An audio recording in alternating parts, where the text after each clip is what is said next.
Muawiyah bin Abu Sufyan atau dikenali dengan nama gelarannya Abu Abdurrahman. Beliau dilahirkan di kota Mekah pada tahun 602 Masihi. Bapanya bernama Abu Sufyan bin Harb dan ibunya pula Hindun binti Utbah. Beliau merupakan bangsawan dari suku Quraisy. Antara kelebihan Muawiyah adalah beliau mempunyai daya ingatan yang sangat kuat, cerdik, pemaaf, berani dan juga bercita-cita tinggi. Selain itu, para sejarawan juga mengatakan bahawa Muawiyah memiliki sifat yang sangat cekap dan bijak dalam menguruskan politik. Berlaku pertelingkahan antara Muawiyah bin Abu Sufyan dengan Ali bin Abu Talib kerana kematian Khalifah Uthman bin Affan yang tidak mendapat pembelaan. Muawiyah enggan membai'ah Khalifah Ali sebagai khalifah yang keempat setelah kewafatan Khalifah Uthman. Disebabkan banyak ketidakpuasan berlaku antara keduanya, maka terjadilah Perang Siffin pada 8 Safar 36 Hijrah bersamaan 657 Masihi. Selepas peristiwa Perang Siffin, berlaku pula Majlis Tahkim iaitu perdamaian antara Khalifah Ali dan Muawiyah. Kedua-duanya telah melantik wakil masing-masing untuk berbincang.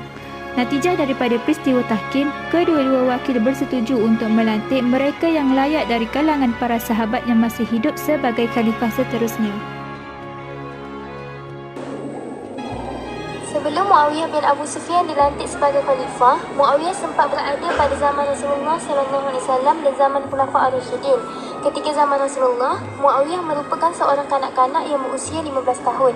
Muawiyah bin Abu Sufyan terus berkhidmat kepada Islam ketika era Khulafa' Ar-Rasyidin dan beliau berjaya dilantik sebagai gubernur di Damsyik pada zaman Sayyidina Abu Bakar lagi.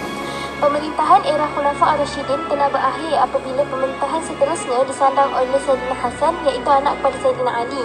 Namun, tempoh pemerintahan Sayyidina Hasan tidaklah lama seperti khalifah-khalifah yang lain, hanya dalam lingkungan 6 bulan sahaja. Akhirnya, Muawiyah bin Abu Sufyan dilantik secara rasmi menjadi khalifah, maka terbentuklah kerajaan Bani Umayyah pada tahun 41 Hijrah sehingga 132 Hijrah yang diasaskan oleh Muawiyah. Seperti yang kita ketahui, Muawiyah bin Abi Sufyan telah banyak melakukan futuhat Islamiah pada zaman pemerintahannya. Antaranya ialah penaklukan Qaisariyah, wilayah Kibris, Afrika Utara, Pulau Rhodes dan banyak lagi.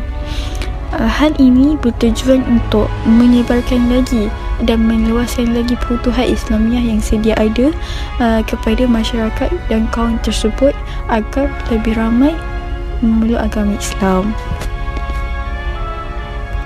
Pembangunan ekonomi semasa pemerintahan Muawiyah. Dalam sektor pertanian, Muawiyah telah memain peranan dalam membangunkan sektor ekonomi di wilayah Hijaz. Wilayah Hijaz adalah sebuah negara yang panas dan jarang sekali hujan, tetapi ia mempunyai satu musim di mana kawasan tersebut akan tumbuh subur menghijau. Muawiyah menyediakan sebanyak 4,000 orang pekerjanya dalam usaha memajukan tanah-tanah dan mengeksploitasi telaga di wilayah tersebut.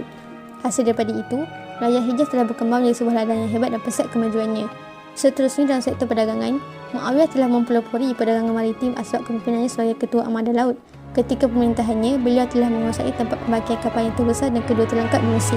Selain itu, Muawiyah juga telah menyumbang dalam kereta kematuan negara Bani Umayyah.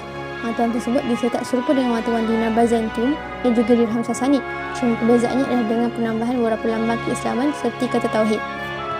Tokoh Muawiyah bin Abi Sufyan telah digelar sebagai bapa inovasi Islam yang pertama dalam sejarah perkembangan Islam, pembangunan infrastruktur, pembaharuan sistem pentadbiran serta penubuhan jabatan-jabatan utama dalam pemerintahannya telah menunjukkan kecekapan beliau dalam menyusun atau sistem pentadbirannya. Antara pembangunan infrastruktur yang dilakukan ialah pembinaan dan perluasan masjid. Selain itu, sistem pentadbiran yang digunakan pula ialah melalui sistem monarki yang sedikit berbeza dengan pemerintahan lalu. Dan antara jabatan yang ditubuhkan pula di zamannya adalah seperti jabatan pos, polis atau keselamatan dan lain-lain lagi. Natijahnya, pembaharuan yang dilakukan tersebut telah melicingkan pentadbiran di zamannya sehingga beliau dikatakan sebagai pengasas atau pembuka jalan kepada kejayaan Bani Umayyah yang seterusnya. Sumbangan beliau dalam penubuhan ketenteraan amat besar sehingga beliau digelar bapa armada laut.